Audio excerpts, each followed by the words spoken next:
Okay, our next item under administrative agency reports and presentations is the Via Health Physical Monitoring Report for the month ending September 30th, 2019. And we have our Finance Director, Julie Davis, to give us that. Good evening. The agency report I have is the Via Health Quarterly Financial Report. This is for the quarter that ended on September 30th, 2019. And if you'll flip to the financial statement page, I'll just very quickly point out their total revenues through September were $101,369,083. On down the page, their total expenditures, $97,627,610, for a net income for that quarter of $2,106,658. There's also some additional information with this report. Excuse me, and there's a letter from Melissa Isaacs, the Deputy Director of Finance for Via Health. If you have any questions or have any want to get any information, then she'll be glad to give it to you. Any other questions from commissioners? Okay, thank you, Julie. Okay, we'll move to our consent agenda.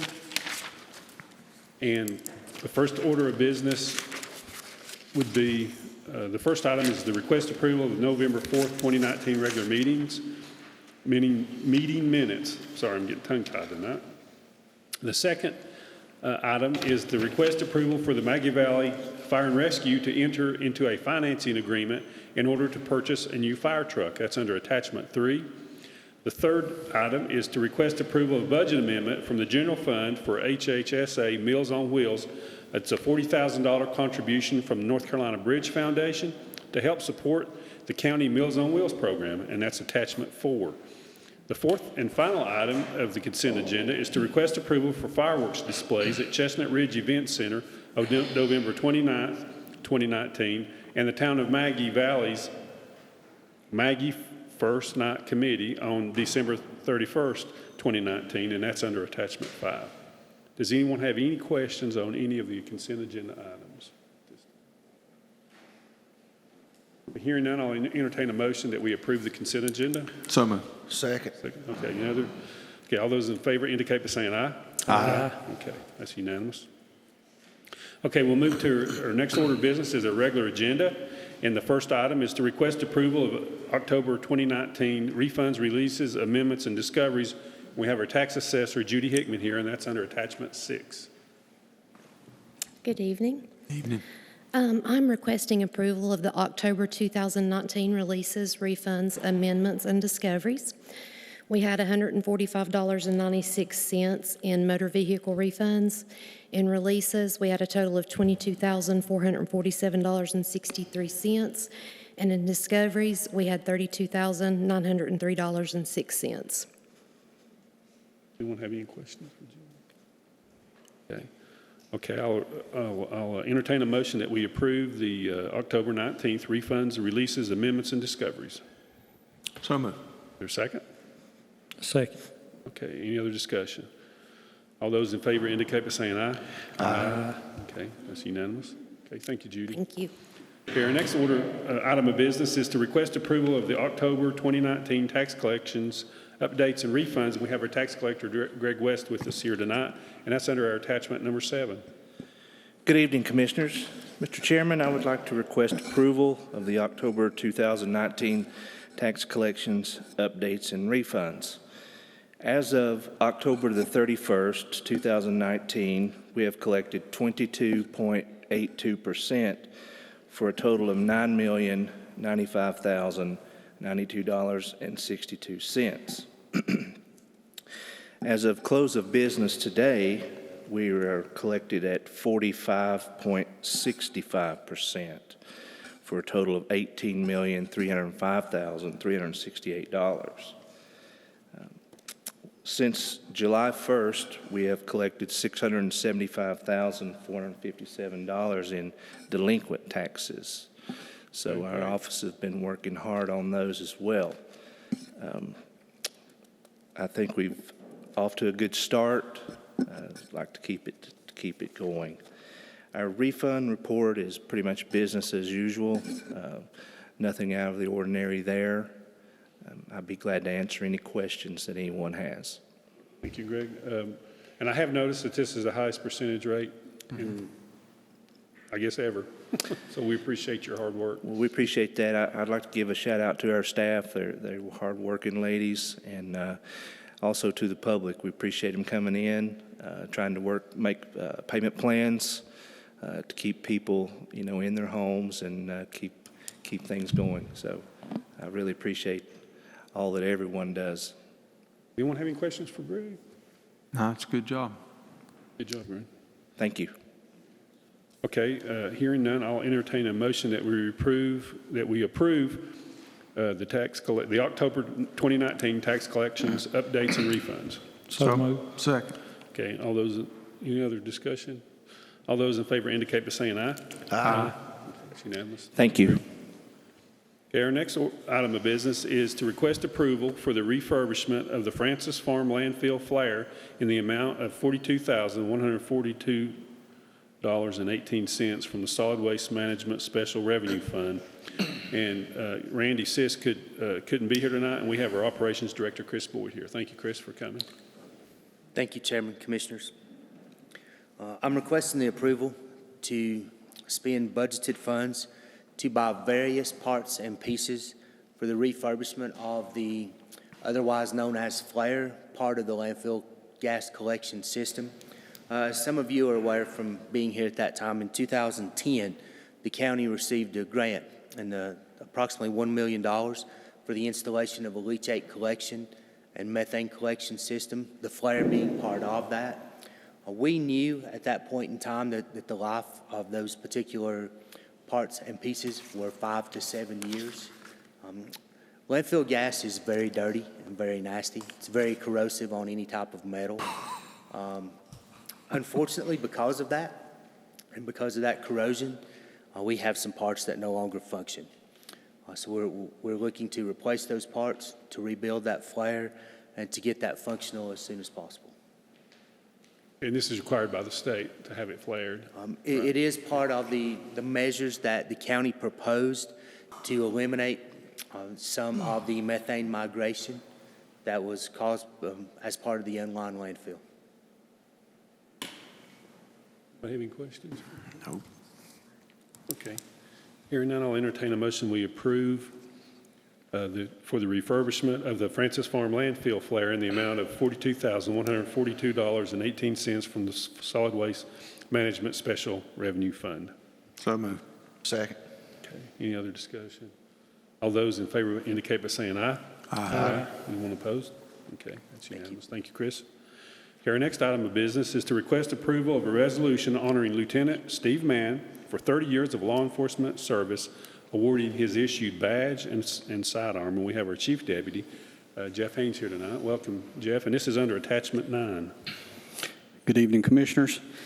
I stand before you asking for the passing of a resolution to honor Lieutenant Steve Mann and his 30 years of service to Haywood County. His actual last day of employment or working was in August, but he continued that on until the first day of November, until he was officially retired. So in speaking to him, I think he is faring rather well where he's at right now. But with that, I'd like to read the resolution for the awarding of his service weapon and his badge.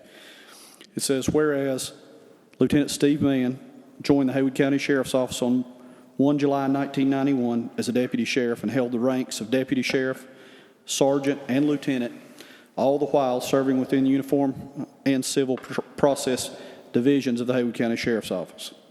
And whereas Lieutenant Steve Mann's service and dedication to the Haywood County Sheriff's Office and service, dedication, and accomplishments in the field of law enforcement during 30 years of total service are hereby recognized and commended. And whereas under North Carolina General Statute 20-187.2, that provides that retiring officers of the Haywood County Sheriff's Office may receive, at the sheriff's discretion, to award to a retiring officer the service sidearm of such retiring officer at a price determined by the Board of Commissioners, which would be a price of $1, and upon securing a permit as required by North Carolina General Statute 14-402. And whereas Lieutenant Mann has served as a member of the Haywood County Sheriff's Office and is retiring from the Haywood County Sheriff's Office on 1 November 2019. Now, therefore, be it resolved by the Haywood County Board of Commissioners as follows. Sheriff Greg Christopher is hereby authorized in accordance with the provisions of North Carolina General Statute 20-187.2 to allow the transfer to Lieutenant Mann, the badge worn by him during his service with the Haywood County Sheriff's Office. And Sheriff Greg Christopher is hereby also authorized to, in accordance with the provisions of North Carolina General Statute 20-187.2 to allow the transfer to Lieutenant Mann his service sidearm upon the securing of a permit as required by North Carolina General Statute 14402. Be it further resolved, the Haywood County Board of Commissioners recognizes and thanks Lieutenant Steve Mann for his dedicated service to Haywood County and its citizens. Adopted this 18th day of November 2019. Thank you. Thank you, Chief Deputy. Okay, is there any other questions for Chief? We do this occasionally. We do this occasionally, the board awards this, the firearm and the badge occasionally to Yes, retired and officers. it's one of those things, it's one of those, it's a blessing to see someone retire. We see a lot of people start the field. We see a lot of people leave the field for a lot of different reasons, but very few do we actually see retire with 30 years service. So a lot of dedication and commitment to the citizens of Haywood County and certainly needs to be recognized as such. And we appreciate that. Yes. I would like to say I've known Steve for 25 years. I've probably had cases against Steve, and Steve's helped me with civil process serving, and he's a friend of mine as well, and he's done a great job with the Sheriff's Department. And, he's always treated people, as far as I know, there's probably somebody out there who wants to complain, but, he treats them fairly, and he treats them like a person when he's dealing with them. And I've never heard anything bad about how he's dealt with somebody. And that's saying a lot for 30 years of experience. Sometimes guys start out kind of young, and but he's done an excellent job for as long as I've known him. And I'm sorry to see him leave, but then I'm happy to see that people are able to retire. I doubt that I'll ever be able to retire. They retire lawyers 6 feet under, I'm afraid. So, I'd like to echo what Commissioner Kirkpatrick said. I've known Steve my whole life. Actually, his son, my youngest son, coon hunt some together. So, anyway, appreciate Steve's service to the county, and he is a fine gentleman. Just want to go on record as saying, Steve, we appreciate you. Same thing here. I'd like to echo what you guys have said. I've actually had the privilege of working with Steve a few times. No more than I've worked in law enforcement, I've got the chance to work with him. As Kirk said, he has always treated people with respect, and they respect him as well. So I'd like to also say congratulations to Steve. I did hear, as you have, I think he's doing really well right now. He's enjoying that retirement. So congratulations to him. And I believe he served all 30 years here, didn't he, Chief? So Yes, sir, that's he did. something that's impressive as well. A lot of times you see the younger deputies, officers that start out and then they leave and go elsewhere. And he served here for 30 years, so we appreciate that. Thank you. I know I was fortunate enough to run into Steve back in the summertime out at the Justice Center, and he was looking forward to his retirement. I wish him well, and I hope he is enjoying it. Well, thank you very much. He's certainly a true man of integrity, a 30 years of public service, very commendable, and at the end of the day, just a good man. So thank you for your time. That's good, and he stayed with Haywood County that long. I know sometimes we don't pay what other counties pay, but he stayed with the county, and I appreciate that. I know that says a lot, and we always try to do as much as we can for our deputies, and I appreciate his service. Thank you, Chief. Okay. did we vote on that? I forgot. I don't think we voted on it, did we? We didn't vote, did we, Candy? No, we didn't. No. I move to approve the resolution honoring Lieutenant Steve Mann for 30 years of law enforcement service, awarding his issued badge and sidearm. Second. Okay, any other discussion? All those in favor indicate by saying aye. Aye. Okay, that's unanimous. Thank you. Thank you. Okay, our next item of business, the request approval of a contract with Pictometry International Corporation for Eagle View System in the amount of $114,977 to be divided into 3 annual payments of $38,325.59. The first annual payment to be paid from budgeted funds for this fiscal year. We have our tax assessor, Judy Hickman, here again. Thank you, Judy. Good evening again. As you recall, on October 7th, Joe Wilson with Pictometry International had given a presentation on Eagle View, which is oblique imagery that will give us images not from just top, from like orthos, but from angles. It'll be done on each property located in the county that will assist us in determining changes to building structures and land characteristics. Eagle View will also aid other departments such as GIS addressing, economic development, and will help law enforcement and emergency services to determine access points in emergency situations. So I'm requesting approval to enter into contract with Pictometry International Corporation to be paid from budgeted funds. Anybody have any questions for Judy? We saw a presentation a few meetings ago. And Julie, you did say that if we approve this, that we won't be able to approve the voting machines on number 10. I'm just kidding. Just kidding. Had to get a rise out of those guys back there. They have to stay the whole meeting. You woke them up.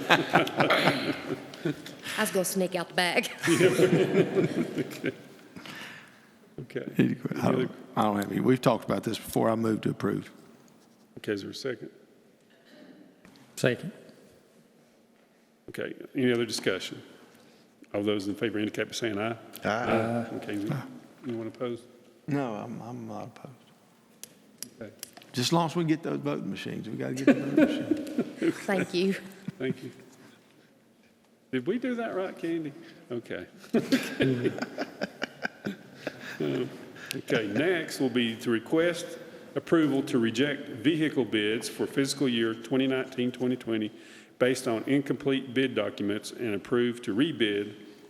And we have Chris back here again, our operations director, Chris Boyd. Thank you. I'm requesting the board to reject bids that we posted for 5 vehicles as a collective unit for Haywood County. We received a bid that the bid numbers were very much in line with state contract values. Unfortunately, the whole bid document was not complete. There was a failure to provide a bid bond. In rejecting this, would also like the ability to rebid those particular vehicles again. Okay.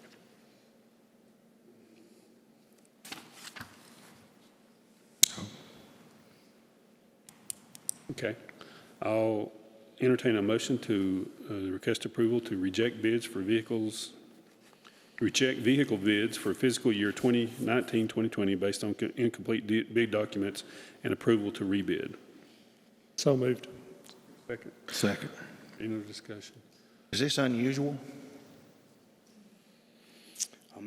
This is a little bit unusual that they didn't get the paperwork into you properly? This is the first time I've been through this process. This is a little different process that we've used than in the past. In the past, some of the bids were individual instead of a collective unit. So it's hard to answer your question because it's a new process to the purchase of vehicles. Julie, have we done this before, I guess? Excuse me? Have we done this before? I think we have. We've never done the process quite like this before, and we have never actually had all bids have to be rejected before. We only had one bid and it had to be rejected, so that is a little bit unusual. Okay, that's why. But the process was a new one. Okay.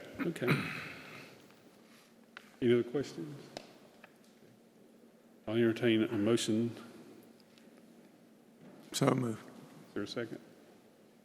Second. I thought I already did. I thought We've already done that. Oh, yeah, we Oh, we did. did? Yeah, We'll already- second again off third. I or think fourth. I'm. You third I and think I fourth. You third- seconded you the third and last one, fourth and I on moved fourth. You this fourth. one. But Can we do that? whatever it takes to rebid, we need to do it. Why wouldn't we ask you questions after I said it? Oh, call for a vote. All in favor, indicate by saying aye. Okay, I'm sorry. Good. Chris, I want to thank you for, Bryant was gone last week, and Chris kind of took Bryant's place, and I appreciate your work, and wanted to just kind of give you a shout out for your work last week. He went above and beyond there and stuff, so thank you, Chris. Okay, our next item of business is to request approval to accept a $40,000 grant from the Haywood Healthcare Foundation for medication-assisted treatment. We have our HHSA Public Health Director, Patrick Johnson, here, and this is under Attachment 11. Thank you, Chairman. Addressing substance use is the top priority identified in the 2018 Community Health Assessment. In fact, 38% of surveyed Haywood County residents said their lives had been negatively affected by substance use, whether their own or someone else's. We acknowledge the opioid crisis is the public health epidemic of our current time, and the Haywood County Health Department wishes to expand our practical role in addressing this community need. So we applied for a grant through the Haywood Healthcare Foundation. Our grant that we requested for was $110,000, and we were awarded $40,000. So we are adapting it a little bit. Our target population is women coming out of the detention center. Our nurse practitioner and our medical director are credentialed to provide MAT services. And so as soon as we get your approval, we are going to be ramping up right away to provide these services. We've already done quite a bit to get ready for this. Our nurse practitioner has a mentor out of the University of North Carolina. We've met with the Granville-Vance medical director because that's one county that provides MAT. We are sending a nurse and our nurse practitioner to Madison County in the next few weeks because that's another county that provides MAT services. So we're very close to providing that as soon as we get the approval to do this. When a woman comes, I've met with CJ at the jail. They're ready to send us women right away also. When a woman comes out of jail who is detoxed, they are really the perfect person for this service. If they are ready to not use, CJ is going to be identifying women for us. And we are at a point in our service that we can take them same day or next day if CJ can give us this person. CJ can drive this person directly to us. We can also, in their first month of treatment, and the first month is critical, we will be seeing them weekly, and we have all the medical supplies to do this. We'll be doing drug screens on them weekly, but the first month is critical. Once we are able to get them weekly for the first month, we'll start seeing them monthly. We can also provide them with birth control services to help prevent NAS babies. And when I present to you in the first month, at the first meeting in December, I will show you how many babies are still being born substance affected, and also you'll see how many children are still going into foster care because of substance use, women. But we can also offer them dental services. So we can provide more than just MAT services to these women.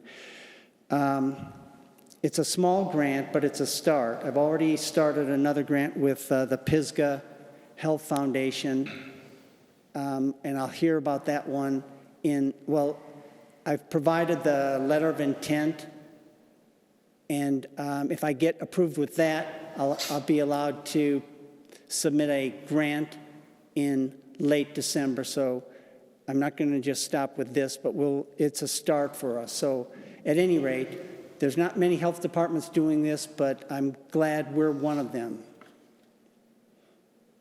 Well, thank you, Patrick. And this is addressing our opioid epidemic, which is, we can't just keep not doing anything. So Correct. This is, and I wish you could have got the full 110,000, but it's a start. It's a start. Yeah, you're right. I'm a little bit disappointed in that, but at least we got something we can kind of start with. Yeah, and this is taking care of women who have no health insurance. Right, exactly. Anybody have any questions for Pat? I got a couple. I know you said you had asked for 110,000 and they cut you down to 40. How many were you thinking you were going to need? Because this is right at 30%. Okay, in the grant, I also asked for a licensed clinical social worker. Folks who are starting on MAT need counseling services. So on Wednesday, I meet with VIA to see how they can help us provide counseling services. Madison County gets all their counseling services through VIA. I wanted to have a part-time social worker in this so that we could have a counselor in-house. So this is going to take care of, over the year, 12 to 15 women. This is going to take care of their medication and all their lab services. And that would be able to keep them on the program. What happens if a year from now, if you aren't fortunate enough to win a grant? That's kind of what it boils down to. What happens to these women? Is this a long-term over several years, or is it just a short This is one year. No, I mean, for them to recover, is this something they're going to need to be on for years, or is this something they're going to be able to come off of pretty simple? After 6 months, we're going to try to move every woman to Blue Ridge. Blue Ridge can take care of a woman just like us, but they can't take a woman the day out of detention. We can take them the day out of detention. So Blue Ridge is the only place in the community that can take someone without health insurance, but we can take them immediately. And also, Blue Ridge has a capacity right now. So if we're taking care of somebody and Blue Ridge has an opening, we could move somebody to Blue Ridge. That's what we want to be doing, moving them slowly to Blue Ridge, so that we could be taking care of people over the course of a year, but slowly moving people to Blue Ridge. But we have 40,000, and we're going to stretch that to as many folks as we can. I understand that. My thing is, and I don't think you understood my question, are these people going to be on Suboxone the rest of their life, or is this a short term to get them to where they're able to stand on their own? It'll be taking care of them for as long as we can take care of them and move them to Blue Ridge and continue Suboxone at Blue Ridge. Now, I will tell you, like, the program at Madison County doesn't pay for the medication. So somebody like a woman, say we're taking care of this woman for 6 months in our program where we provide the medication for them. If they move to Blue Ridge, if we can move them to Blue Ridge, they can get their care for free and they can get their medication for free and they can continue their care for free. That's what the program that I'm hoping for will continue. So we can start them and continue them.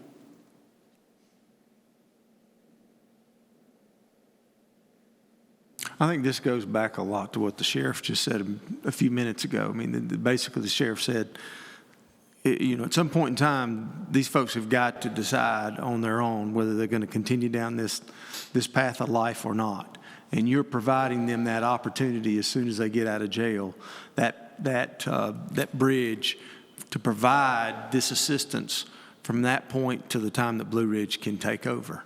And they're either going to continue down that path in life or they're not, and they're going to change. But the problem with the drugs and the substance abuse is you can provide these folks with every opportunity, but until they decide themselves they don't want to continue to live this kind of life, it won't stop. And they're not going to stop. But you can provide it, and that's what you're doing, and I think this is great. And I'm in full support of it. But there's no way you can say, well, this is just going to, I'm not saying you, but I'm trying to answer your question. You can't say this is going to work because it's not going to work because you can't get into the minds of those folks. Some folks, the way Madison County explained it to me, some folks that you're taking care of for 3 months stop coming to you. They just stop coming because they start using. Yeah. So they are able with this to bring themselves off if they choose to. And I understand the part they have to choose. But that's what I was trying to get to a while ago. With helping them, this is going to get them closer to not needing this either. Because if you change one drug for another. Oh, I will tell you, that's unusual in a short period of time, like a year. A lot of people use Suboxone for quite a few years, quite a few. It's not something people use for 6-8 months and stop using Suboxone. No, you're going to use it for a number of years before you stop using, for most folks, absolutely. But Suboxone is the drug of choice, for sure, because it includes naloxone, which means you can't overdose.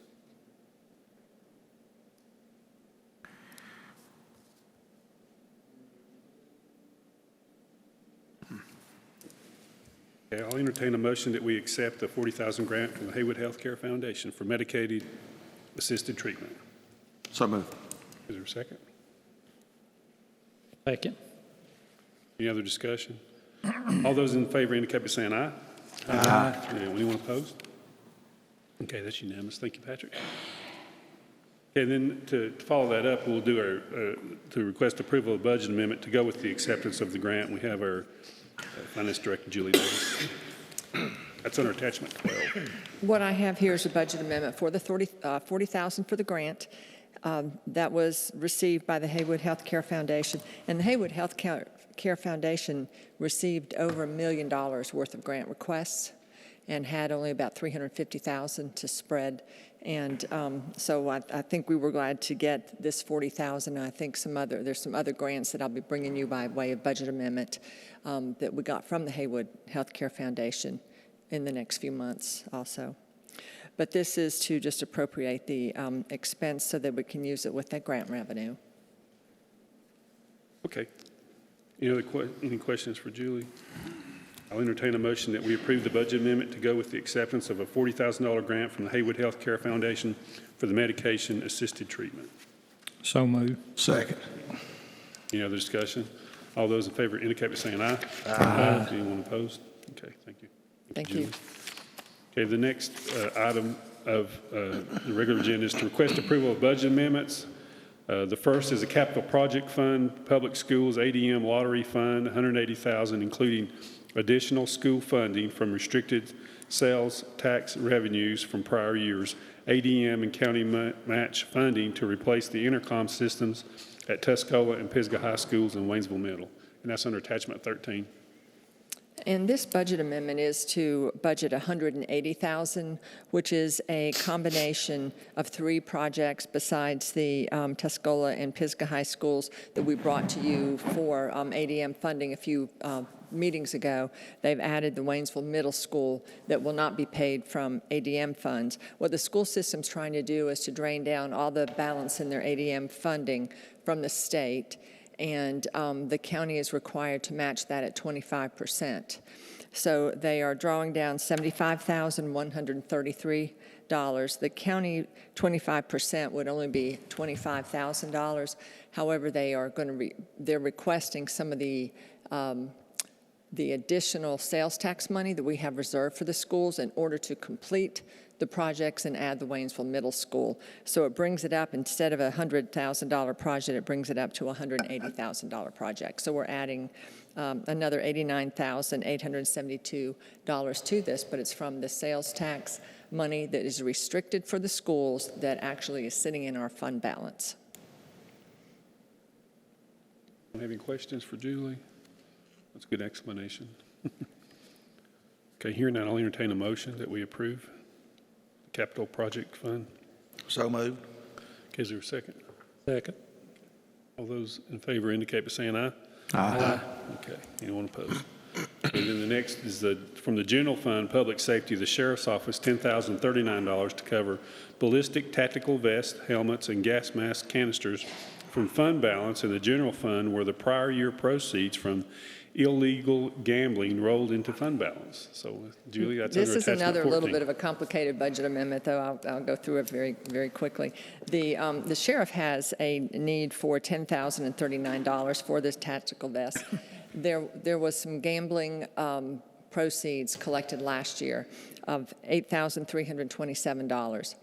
There were, which is not required to be saved for the sheriff's office. However, we typically use things that are collected during the sheriff's work, their department's work, for the projects that they need to help them with that work.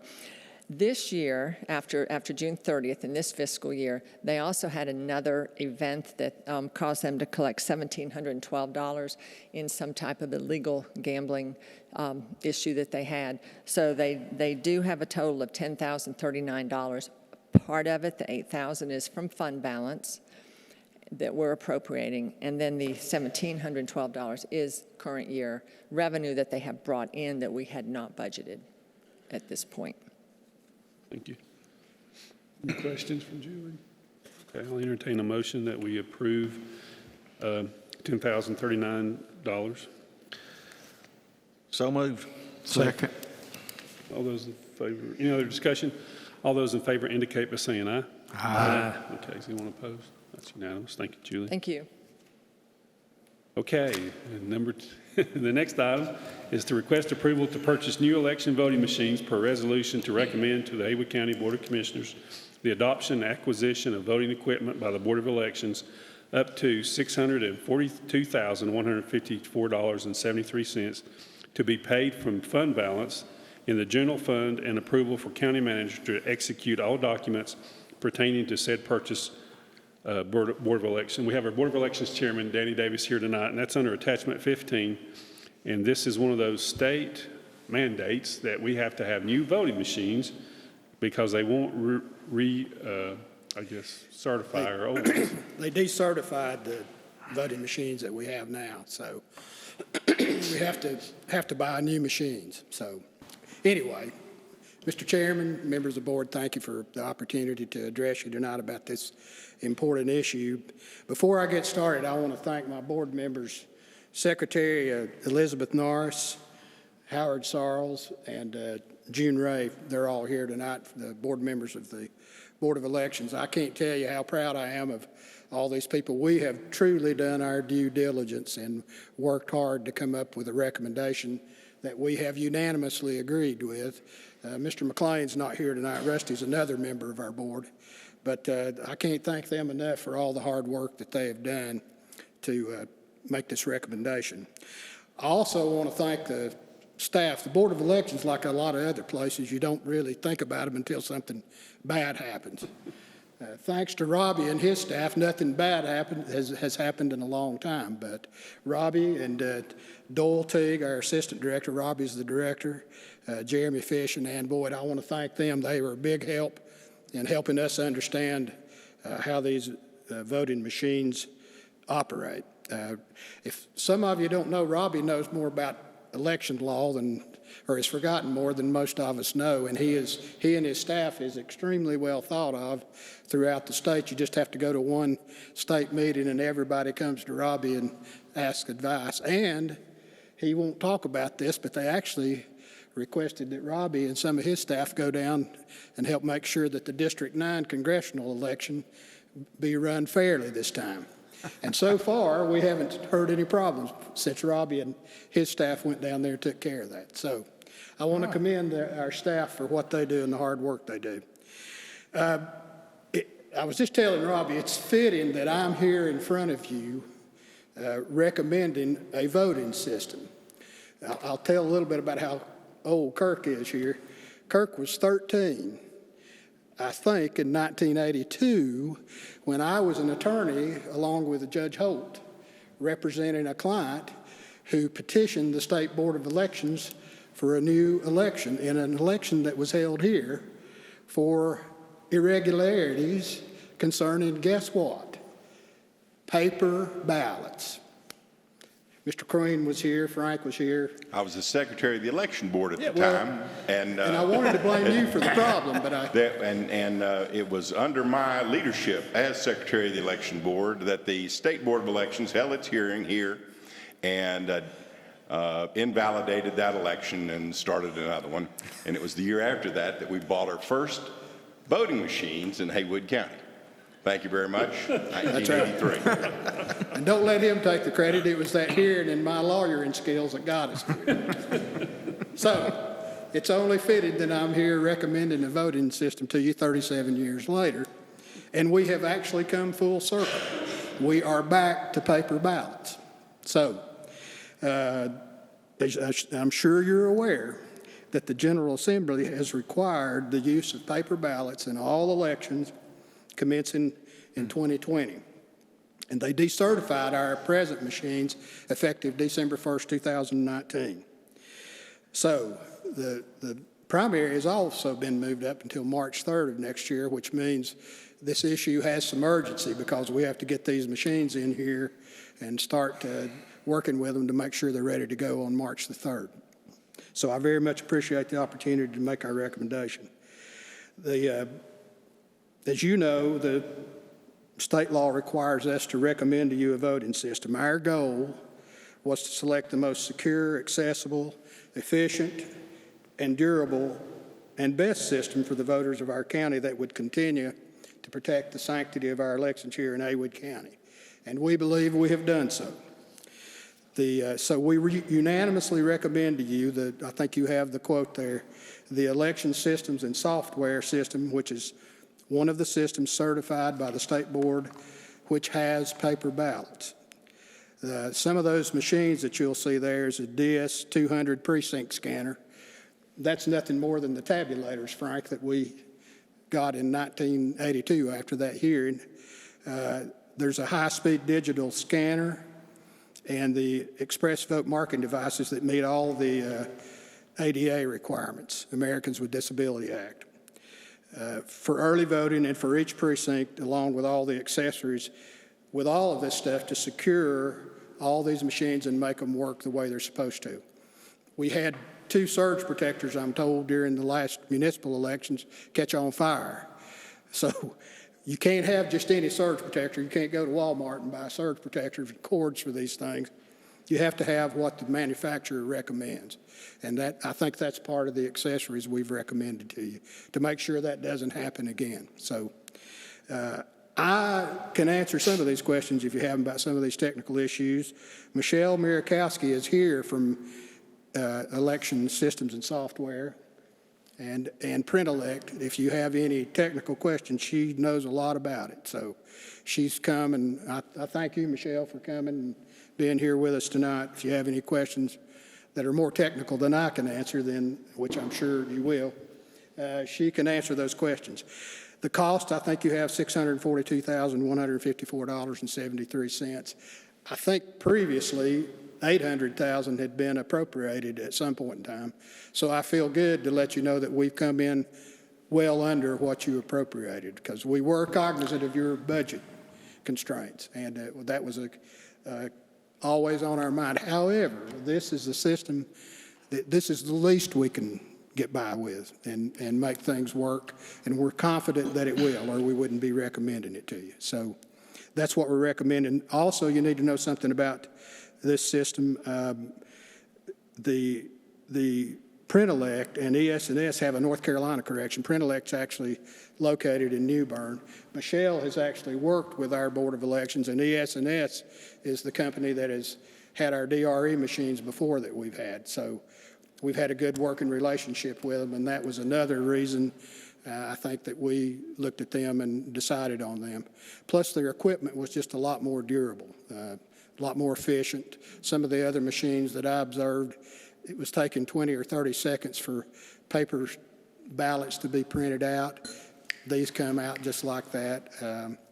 That's one issue about paper ballots, is it takes a little longer to mark within the lines. So that's why we thought it was important to have these, the express voting machines. They are required for it to be ADA approved and for early voting, because that's where most of the people vote anymore. And we have sometimes over 1,000 people vote at the one stop out there at the Senior Citizen Center. So it's important that we have those machines. We're also required to test one of these machines, and Michelle was kind enough to let us use one of these machines during the last municipal election. We used it at North Clyde, where it was uncontested. Just to give you an example of how well this system works, we did an audit of that precinct.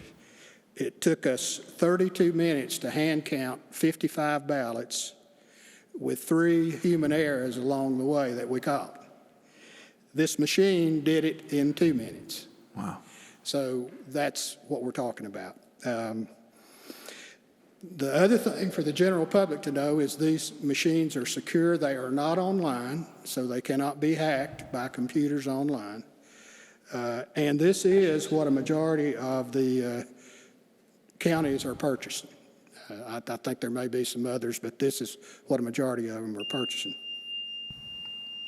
That's time's up. Time's up. That's it. It's like being. I knew you would go over. When you got up here, I was like, know. there's no way he's going to stay within the time You got limit. beat down. I've been around him too long. Cut you off. That was the Russians. That was the Russians beeping at me. Well, that's why we're not having these online. The other thing is we like these because they're secure. They have locked containers, seals that go on them. There are 3 ways that you can audit these machines, and we have to do 2 sample audits after every election. We don't know which precincts they're going to be. The state board lets us know that, I think like the night before or something. And so we'd have no idea who we're going to audit. But you can hand count these ballots. There's a flash drive that comes out that you can check, and there's also a disk in there. So there's 3 ways that the security of these can be checked, and they all 3 have to match up. And so that was another reason we recommend this system to you. The last thing I want to tell you is that I didn't know when I first got appointed to this job that it is the chairman of the election board that is responsible for the security of this system. So we are, if you're kind enough to appropriate this or approve this, we are going to have a change in how we secure these voting machines. And I want to thank Chris and Bryant. They have already, I think, looked at our storage area down there and are taking measures to remedy the issues we have there. But it does have to be secure. And the law actually says a safe, appropriate, and a secure location so that the system cannot be tampered with when not in use in an election. So we're going to have to change our protocol a little bit. Well, maybe a lot. I don't know. We don't know how many people have had, access to certain areas. But I know. Now with these new machines, we've got to have a secure facility. Kirk knows something about security. Frank knows something about security in the courtroom. So we got to limit access who comes and goes, and we got to know who comes and goes, because if somebody goes in there, we have a security system on it now. We don't know you're in there. If it's before an election or after an election, you're going to be held right there until somebody comes and clears that area and makes sure that those machines have not been touched. And it's, and if there has been something go on, the SBI is going to look at who's been in there. So that's one thing I want you to consider. I'm going to ask Robbie to develop a security protocol, and I would ask for the county's cooperation in helping us limit who comes and goes in that facility. So with that, I tried to be as brief as I can and let you have as much information. I'll be glad to answer any questions that I can. If I can't, I'll let Robbie and Michelle come up and answer questions. Okay, and I want to thank the election board for doing the research and making the recommendation, because I know it's a lot of work and it's a lot of responsibility. It's a very much responsibility to make sure our elections go smoothly. And you don't think about that when you're looking at the results, what all went into doing, what all little things that you guys have done and that staff has done to make sure that the election is what it says it is. And I appreciate that, and I know this board does too. One question I had was, will the results take longer than the old machines or less time? That may be a question Robbie can better answer. I think the problem is we can't release results until the machines actually get delivered to me in the Board of Elections. And if you have to come from Big Creek and some of these other areas, it takes a while for us to get them. I had that same question, and until election night recently, when I was there, I begin to see why it takes so long. How long does it take to come from Big Creek, Robbie? Well, it depends on who's driving. 30 minutes. But, it is into the state of Tennessee, and you come up by, on the other side of the river at the Walters Power Plant. They have an outbuilding there that we've been fortunate enough to be able to use for many, many years. But to answer your question, Mr. Chairman, I don't see that there will be any improvement in the speed in which elections results are released, due to the fact that where we were headed a few years ago was to be able to modem results, to be able to actually connect and have some connectivity to where that we could see in real time what you're seeing. But given the state of where we are, cybersecurity, military, National Guard, SBI, everybody's involved in the cybersecurity aspect of what we do. And we just are not going to be able to provide that functionality. So with that being said, calling in results is not possible anymore as well. So until we actually receive the memory media, the media devices, and actually are able to report that into our secure system, there won't be much of a change in how fast this happens, with the exception of changing our procedures and protocols so that the precinct officials themselves do not have the burden of bringing back so many supplies election night. Maybe we're going to work to minimize that, so that when they pack these into some very secure transport containers, that all they're going to be bringing back is minimal devices election night. So that will speed up the process, and we're going to do all that we can to make an improvement there. Anybody have any questions? No, just a comment, Kevin. I know we've kicked this can as far down the road as we can. We've talked about it ever since I've been elected, and I'd like to commend you guys on coming under budget. I know that we were close to $800,000, so saved quite a bit of money there. So maybe if we could have kicked the can a little further down the road, we could have saved a little more money. Who knows? But thank you guys for what you've done. Thank you.